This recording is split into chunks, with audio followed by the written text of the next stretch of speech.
गेल्या 5 वर्षापूर्वी चीनच्या वुहानमधून जगभरामध्ये कोरोना व्हायरसचा संपूर्ण जगभरात प्रसार झाला. यानंतर पुढील 2.5 ते 3 वर्षे संसर्गाचा फटका संपूर्ण जगाला बसला. यामधून चीनी संशोधकाने वटवाघळामधील एका नवीन कोरोना व्हायरस शोधून काढलाय. व्हायरोलॉजिस्ट शी झेंगली यांच्या चीनी संशोधकाच्या एका टीमने वटवाघळामधील नवा कोरोना व्हायरस शोधला. या नवीन व्हायरसचे नाव HKU5CoV2 असं आहे. तसेच हा नव्याने आढळलेला स्ट्रेन कोविड-19 प्रमाणेच आहे.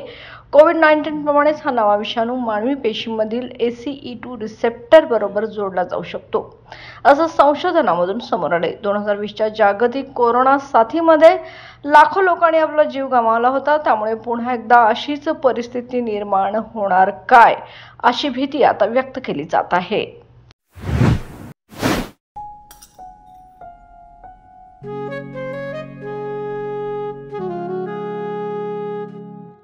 बाबा, आज येताना बासुंदी घेऊन या ना. अगं, कालच आपण आईचा वाढदिवस होता म्हणून आणली होती ना. ऐकलं, गोकुळची बासुंदी पुन्हा खावीशी वाटतेय. खरं सांगू, मलाही खावीशी वाटतेय. पुन्हा पुन्हा खावीशी वाटणारी गोकुळ बासुंदी.